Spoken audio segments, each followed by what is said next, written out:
for your support. Everything that you choose to donate to this channel, it is truly appreciated. I've been updating things that have been breaking, so you have no idea how, no matter how little or how much you help, you have no idea how that helps me to continue to share videos each week. But today, it's an exclusive one. And before I start talking about today's case, I wanted to let you know that there will be a little bit of a revamping of my Patreon page. I will be adding different things. I will update it more often, and I will add extra things that I am not going to share on the channel. So I hope that you are as excited as I am. It's a little bit more work, but I really want to say thank you, and I'll try to add more and more things as time goes by, and I learn a little bit more on how this works. So today's case is one of those that sometimes I don't really want to share because I feel like they are so unfair and so not okay. But at the same time, these things happen, and it's still a true crime story. And in this case, a solved one, thanks to a 12-year-old girl who had the guts to keep her cool and calm in one of the worst times of her life. Now, the case is about Dana Stenson, but that is a pseudonym, really. Her real name wasn't revealed because she is alive and she is well. And I'm hoping that she's moving on from all these horrible things that happened to her. So I don't think it would be fair to share her real name and kind of hold this over her head for the rest of her life. Now, Dana was from Freeport, Texas, and she was 12 years old at the time. Now, she would walk to church every Wednesday. It was very close to her house, just a few blocks away. And she was trusted. She was responsible enough to go by herself, take her 2-hour Bible class, and then come back home. Now, on a typical Wednesday, she did leave her house, went to church, but never came back. 2 hours later, by the time that she should have been home, her mother decided to go check on, see what was going on, what was holding her back, or why she hasn't made it back home. So she went to church. She found a few of the leaders, and she asked about her daughter. But they told her that Dana never made it that day, and they had no idea where she was. So, I'm assuming a scary moment for the mother.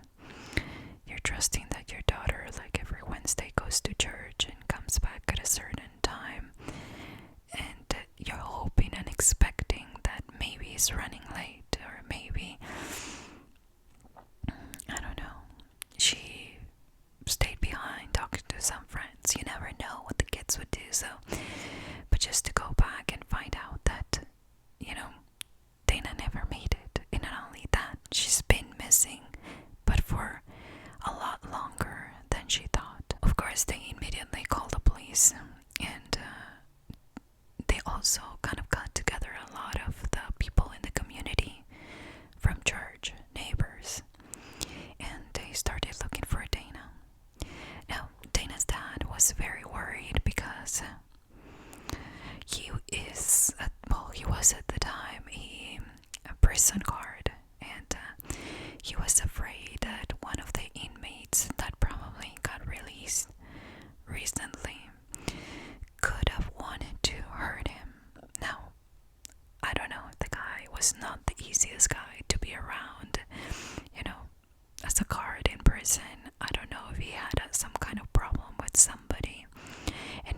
that's why he was afraid that this would happen. But at that time, they were thinking that somebody, targeted Dana because of the dad and the kind of job that he was doing at the time. Now, at 10 p.m. that same day, Dana appears in a town that it's called Oyster Creek. This is just a few miles away from Freeport, but it's kind of a desolated area. I'm not sure if it still is, but at the time it was kind of dark at night. There weren't so many houses, and the only thing that Dana could find to ask for help was a few guys that were playing basketball at 10 p.m. at night. I don't know if this was a park or if this was just a basketball court in the middle of nowhere, but she told the boys that she was kidnapped, and they called the police. They came and picked her up, took her to police headquarters, and once they got there, she started to tell the story of what happened to her. However, even from the mom's perspective, she was very calm, she was very collected, she didn't seem sad, or she wasn't crying, or she wasn't having some kind of a moment. It was chilling for the mom to hear her daughter explain in detail everything that happened that night to her. Now, Dana told the police that she went to church, she got there, but I'm assuming that this was like a new quarter, or that this was some kind of a new something, maybe new classes, because she was kind of lost to the point that she didn't know which classroom was the one that she was supposed to be in. So again, it's kind of interesting to understand that she would go to this church every Wednesday, yet she didn't know where her classroom was. So I'm assuming that this was a new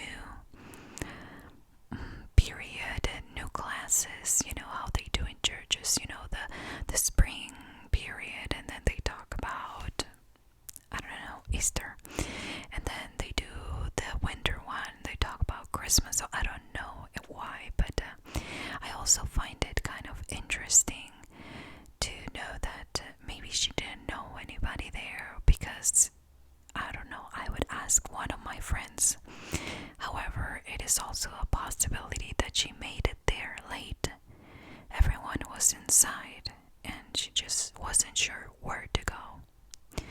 So that is when she ran into this guy, a middle-aged man, that told her that he knew where she was supposed to go and that he would walk her to her classroom.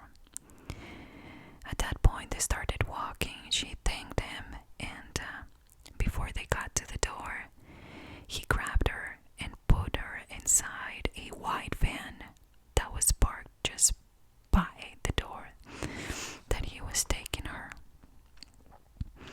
He put her inside a wooden box. This is how she described it to the police. And inside, it was lined with carpet.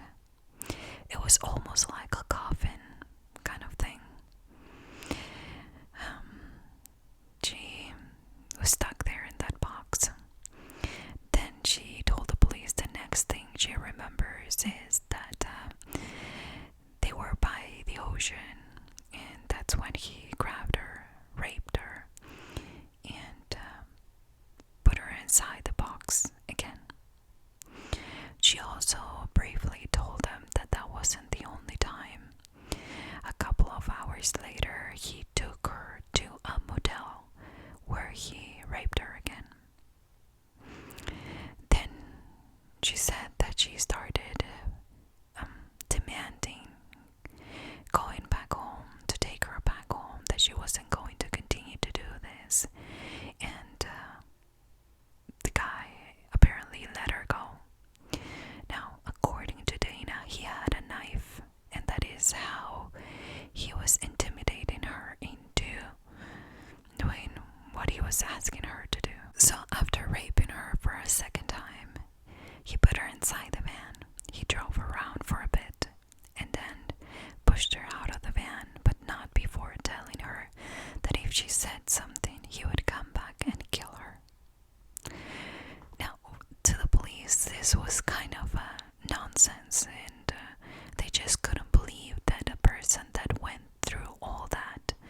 especially a little girl, 12-year-old, would remember all of these details because she gave details that I'll tell you in a little bit. They couldn't believe that she wasn't crying, that she wasn't hysterical. It's just hard to understand how she was giving so many details with a straight face and no crying. And the fact that she was taken from a church parking lot in the middle of the day because it was still daylight, and nobody saw anything or heard anything. It was just hard to believe for the police. They just thought that it was very convenient that she was dropped off wherever she was dropped off, like in the area where she found the boys playing basketball. That was the area that one of her friends, and this was a guy friend that a lot of people described or said that it was her boyfriend. So things were not adding up, but the police decided to keep her clothes and send it to the lab. She was sent back home, and there's a little bit of a discrepancy on why she didn't go to get a rape kit test done and in the hospital. But according to my research, they actually went the next day, and it didn't say, but I'm assuming that it was after taking a shower, because when she got to the hospital, there was no physical evidence left to determine if if there was any kind of DNA or anything. That second day after the hospital, she was taken to the police station again. They had to interview her again and get more details about this alleged rape and kidnapper, and she went back.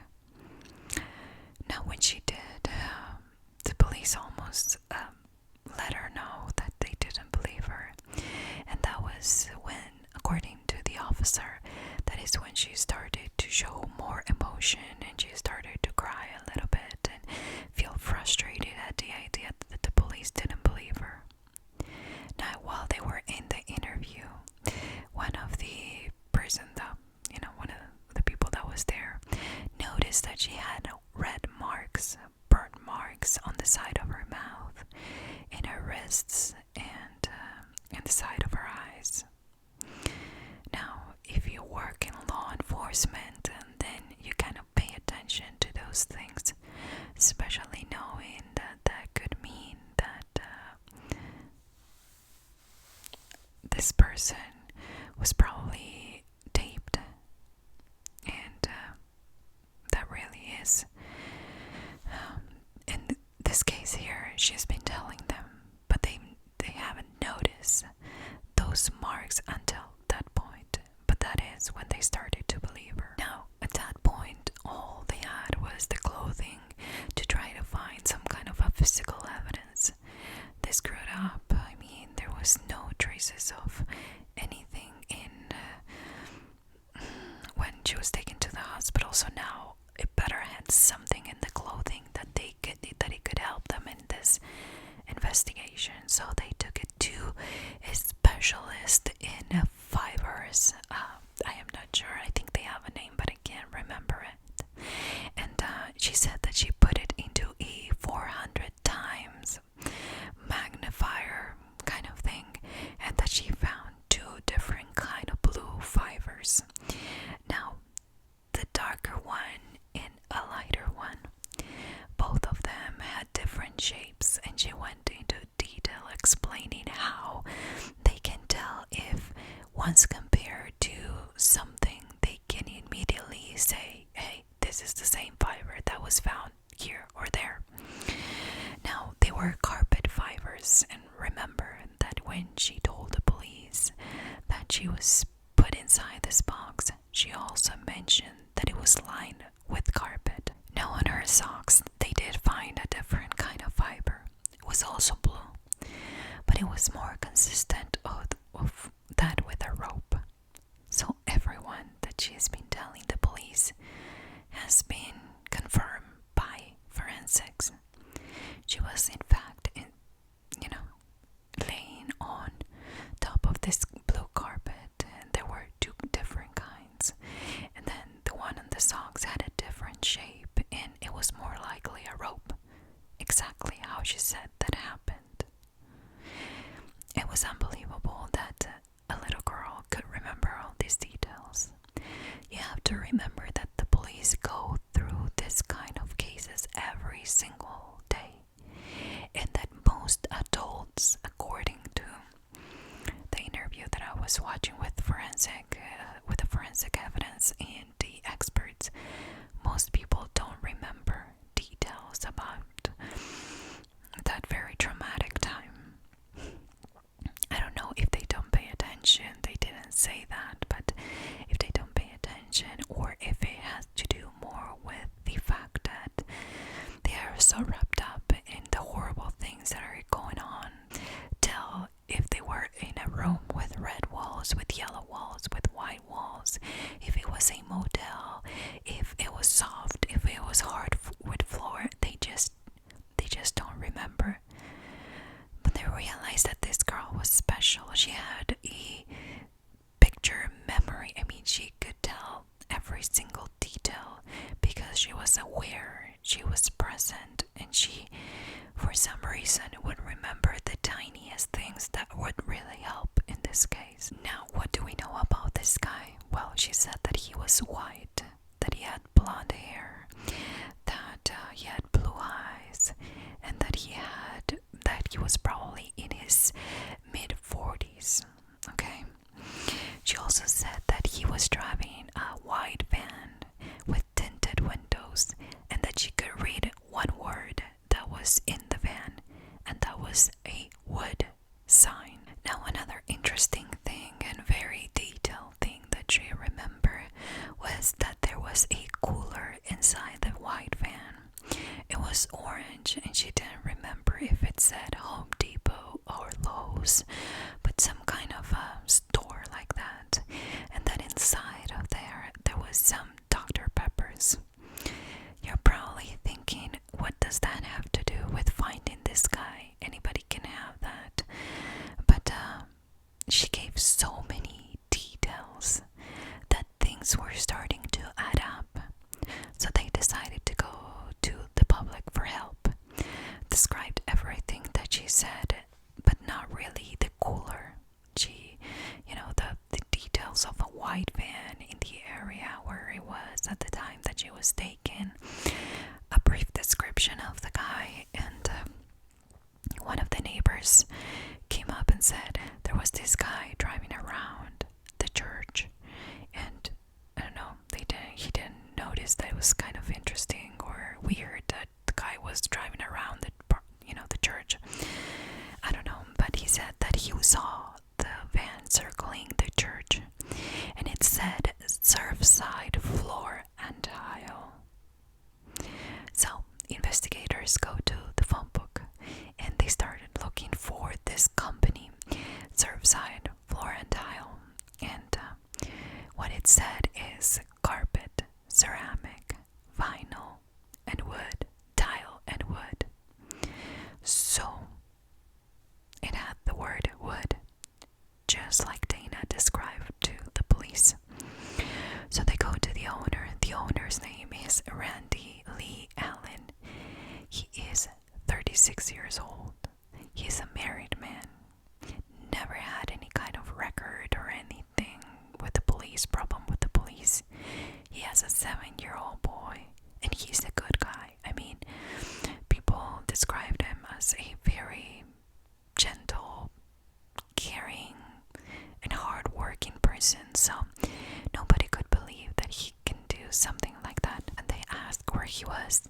He said that he was with his wife and with his child eating dinner that night. Now, that is a pretty strong alibi, especially knowing that they could confirm it with the wife immediately. Now, the police, when they asked to talk to him at the police station, he was okay with the idea. He was more than willing to go. The police even asked, "Can we look inside your van?" And he said, "Yes, you can look inside my van."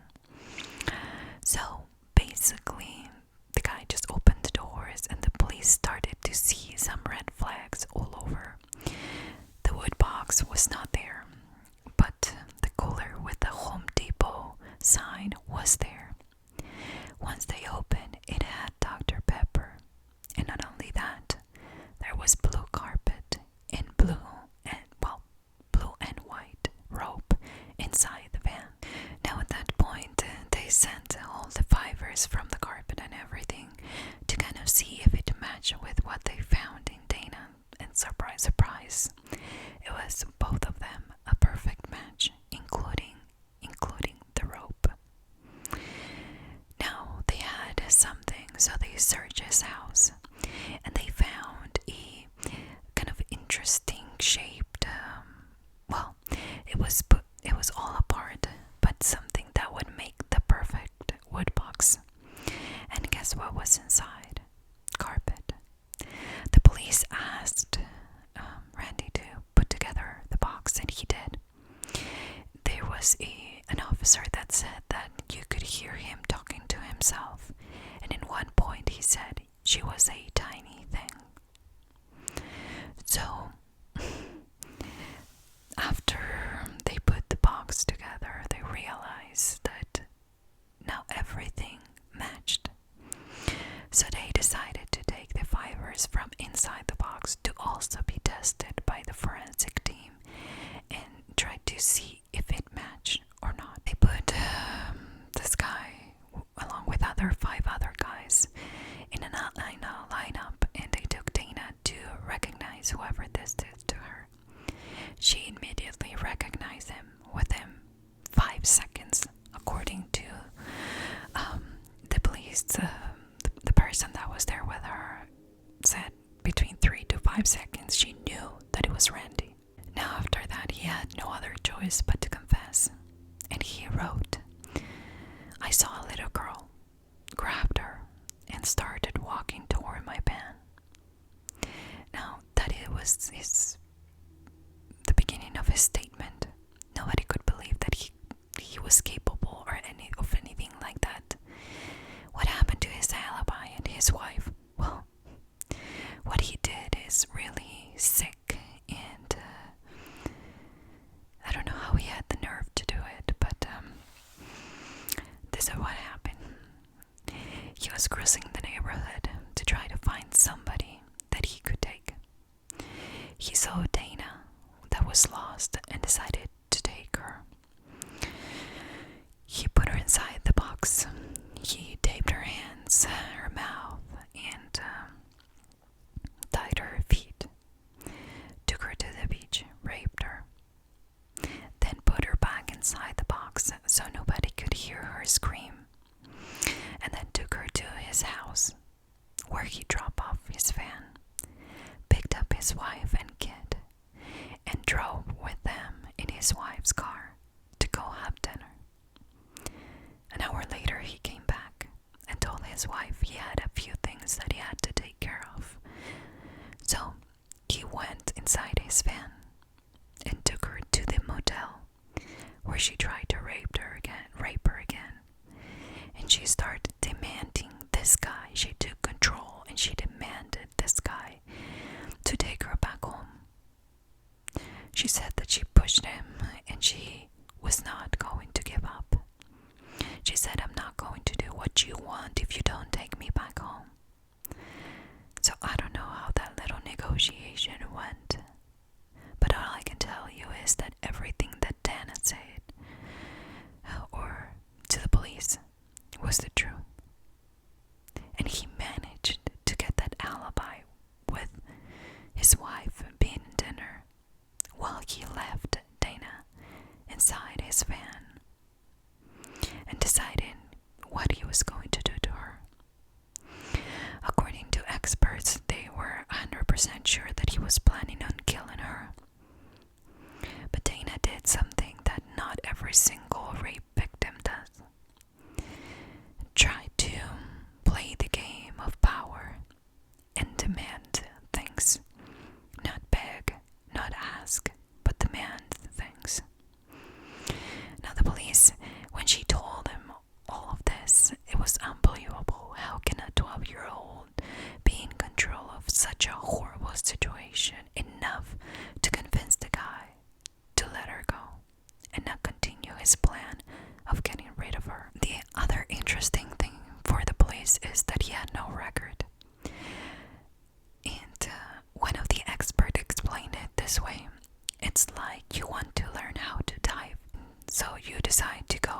dangerous rock and just dive into the ocean. And then you go to somewhat of a higher one, and then somewhat of a higher one, and then you get to the very scary cliff. This guy, with no record, it kind of indicates that when he decided to do something, he went for the cliff, and that's not how criminals work. So even though they try to make him talk, he hasn't confessed to anything else. But he was living in the Dallas-Fort Worth area at the time that little girls were disappearing a few years before what happened to Dana. So they believe that he was somewhat involved, but they don't have any evidence to kind of convict the guy or even accuse him of doing that. Now, he was sentenced in September of 2003, and he got 2 consecutive terms of 75 years. He never showed any kind of remorse, and that told the police, kind of confirmed to the police that this guy really has done this before. Now, this is one of the cases that stands out every time there is some kind of an accusation, and somebody is dealing with what happened to them in a different way. Sometimes it means that you're calm. Sometimes it means that you don't want to talk. Sometimes it means that you're crying or sad or have a nervous breakdown, that you need some help, some medicine to calm you down. Some people can't even talk about what happened to them ever.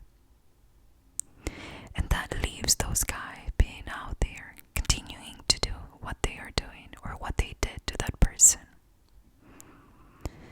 So I think this case kind of taught a lesson to the police, or at least that department, that we all deal differently with our traumas and with the horrible things that happen to us.